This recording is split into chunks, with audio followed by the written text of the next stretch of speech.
खबर उन्नाव से है, जहां उन्नाव के सफीपुर थाना क्षेत्र के एक गांव निवासी युवक ने पुलिस अधिकारियों को शिकायत पत्र देकर गंभीर आरोप लगाए हैं। पीड़ित का आरोप है कि पढ़ाई के दौरान उसकी सोशल मीडिया के माध्यम से एक व्यक्ति की पहचान हुई थी, जिसे कथित तौर पर झूठी पहचान बताकर उसे धमकाना और ब्लैकमेल करना शुरू कर दिया।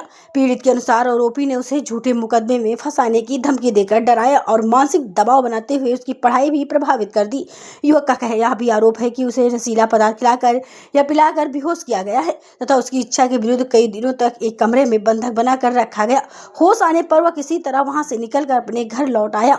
बता दें कि शिकायत में यह भी बताया गया है कि बीते 1 जुलाई को आरोपी कुछ अन्य लोगों के साथ पीड़ित के घर पहुंचा और परिवार को धमकाया। उस समय घर में मौजूद उसकी बहनें डर के कारण कमरे में बंद हो गई। शोर सुनकर ग्रामीण मौके पर पहुंचे, जिसके बाद आरोपी पक्ष वहां से चला गया। जाते समय कथित रूप से झूठे मुकदमे में फंसाने की धमकी भी दी गई।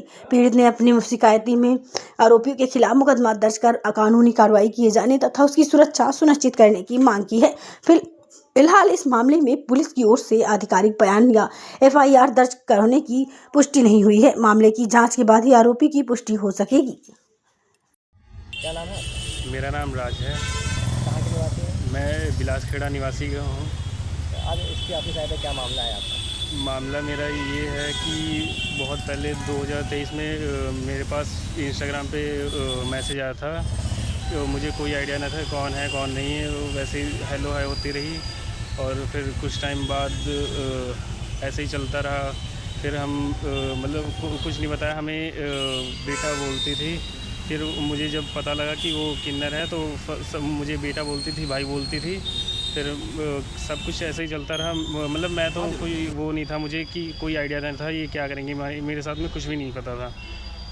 फिर मैं चंडीगढ़ गया था काम करने के सिलसिले में, तो वहाँ वैसे ही रहता था मैं, कुछ भी नहीं। वो मतलब अपने पास बुलाया कि हम तुम्हें बेटा बोलते थे, मुझे कोई आइडिया नहीं था।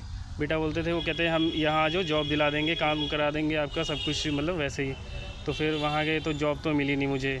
फिर कहते कि यहाँ रैपिडो चलता है, बाइक चलता है सब कुछ, और टैक्सी का कर लो रैपिडो बाइक से। फिर वहाँ गए, हमने पापा से पैसे लिए।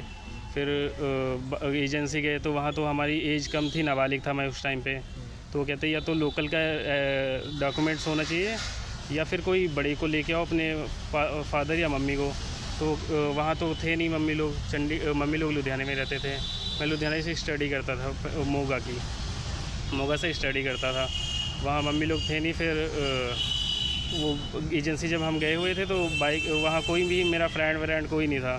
फिर वो कहते जो माही सिमरन अभी बोल रहे हैं, उनके 3 नाम है, माही नाम है, सिमरन नाम है और उर्फ मनोज नाम है, मनोज कुमार। फिर उन्होंने बोला कि हम अपनी आईडी पे बाइक निकाल लेते हैं और आपको तो काम करना है, कोई दिक्कत वाली बात नहीं है। फिर उन्होंने अपनी आईडी पे बाइक निकाली और फाइनेंस पे थी, पैसे हमने दिए थे, बाइक उनके नाम पे थी। अभी जो झूठा इल्ज़ाम लगा रहे हैं कि बाइक हमने तोड़ के भेजी, वो हमारे पास प्रूफ है। जब हमने लोड करी थी बाइक तो अच्छी थी, सुरक्षित थी और आराम से वहाँ उतारी है, सब कुछ ठीक ठाक है। पर वो झूठा इल्ज़ाम लगा रहे सारे, जितने भी इल्ज़ाम लगाए सारे के सारे ही झूठे हैं, कोई ऐसा कुछ नहीं है। और जो बोला है उन्होंने कि मेरे चक्कर में सर्जरी कराई, ऐसा कुछ भी नहीं है। सर्जरी एक लड़का था, उनके साथ में रिलेशन में थी, जब उनसे काफ़ी टाइम से बात करती थी, रिलेशन में थी, कुछ भी मतलब काफ़ी टाइम हो गए। मुझे बेटा बोलती थी, वो उस मेरे से जीजू बुलवाती थी उनको। और आप पे जो आरोप लगाया गया है उस पर आरोप वही सर, जीजू बुलवाती थी। बाद में जब उनकी कट ऑफ हुआ, मतलब लड़ाई हुई आपस में, तो उन्होंने बोला कि एक मेरे साथ फ़ोटो ले लो और मैं उनको भेजूँगी अपने हस्बैंड को कि जेलस फील करने के लिए। चलो फ़ोटो करा ली, मैंने नॉर्मल समझा, फ़ोटो करा ली। फिर उसके बाद जब उस लड़के ने देखा मेरे साथ में तो उसने कट ऑफ कर लिया पूरा ही, कि उसको चांस मिल गया कि ये इसके साथ में है, तो लड़ाई कर दी उसने। फिर वो वैसे ही वो तो काफ़ी टाइम तक उसके चक्कर में थी। फिर जब नहीं वो आया, वहीं रहता था आसपास में ही, पर उन्होंने उसको छोड़ दिया। फिर वो मेरे से करने लगी कि तुम अब बड़े हो गए। जब मैं नाबालिग था कुछ भी मेरे साथ ऐसा नहीं था, जब मैं बालिग हुआ तो सब ऐसे ही। फिर उन्होंने मुझे सोचा, मतलब मुझे टारगेट बनाया अपना। फिर वो मतलब मुझे कुछ आइडिया नहीं था, वो करते रहे ऐसे ही। फिर एक बार कहते कि कह रहे थे कि साथ में हम हमारे रहो और सब कुछ करो, मतलब कुछ भी वो नहीं है, हम इतना काम करते हैं, इतना ही पैसा है हमारे पास, सब कुछ है, लालच दे रहे थे फालतू का वैसे ही। तो उन्होंने क्या ऐसा बात हुई जो आरोप लगा रहे हैं आपके ऊपर? आरोप यही लगा रहे हैं कि हमने सर्जरी कराई, बल्कि ऐसा कुछ नहीं है, वो पहले जो बॉयफ्रेंड था उनके चक्कर में कराई थी, और बाइक का लगा रहे हैं और पैसे झूठा बता रहे हैं। मैं प्रूफ दिखा दूंगा, जो ट्रांजैक्शन है, ट्रांजैक्शन में देख लेना, हमारे खुद पैसे बढ़ रहे हैं, हमारे 28-30 हज़ार बढ़ रहे हैं। जबकि उन्होंने बोला है कि एक वीडियो में बोला था कि लाख बढ़ रहा है, एक में बोल रहे थे 5-6 लाख बढ़ रहे हैं। ऐसा कुछ भी नहीं है। पहले से ऐसे ही थे कि आरोप लगाने के आपके लिए इन्होंने ऐसा किया? क्या सर? क्या जेंडर जो चेंज किया आपके लिए? जेंडर पहले से ही वो था, पर किसी और के चक्कर में किया था, पर वो बेटा भाई मुझे बोलते तो मुझे कोई वो फ़र्क ही नहीं पड़ा था। फिर अब ये सीधा सारे आरोप लगा रहे हैं। जब लास्ट टाइम पे हम दिसंबर जनवरी से इसी में वो लगा रहे थे, मतलब मुझे मेंटली टॉर्चर कर रहे थे। फिर मेरे पास फ़ोटो भी एक भेजी थी, गले में फांसी लगा के कि तुम मेरे साथ में रहो, नहीं तो हम तुम्हें फंसा देंगे, ऐसा कर देंगे। फिर मुझे इतना कुछ नहीं पड़ा फ़र्क, पर मुझे ना घर जाने देते थे, ना गांव जाने देते, कहीं भी। फिर लास्ट टाइम होली के टाइम पे बहुत ही ज़्यादा टॉर्चर किया मुझे। कुछ अभी तक सही से होश भी नहीं है कि उस टाइम पे क्या हुआ था। 7 तारीख से लगभग 10 तारीख तक मुझे कुछ नहीं पता है क्या हुआ मेरे साथ में। रूम में बंद करके रखा था, और जब एक बार मतलब घर पे भी फ़ोन नहीं कर सकता था मैं, जब रूम में बंद कर रखा तब मुझे खुद ही नहीं पता। फिर एक बार ऐसे ही मुझे खबर मिली कि पापा की तबीयत बहुत ज़्यादा ख़राब है, किसी से लड़ाई हुई थी, तो कहते तबीयत ख़राब थी बहुत ज़्यादा ही। तो फिर मतलब मैंने कुछ सुना ही नहीं, मैं जैसे तैसे चोरी से भाग के गया था घर। जब घर आया तो हम कुछ 2-4 दिन हुए, पापा को सब कुछ बताया, फिर सब कुछ बताया।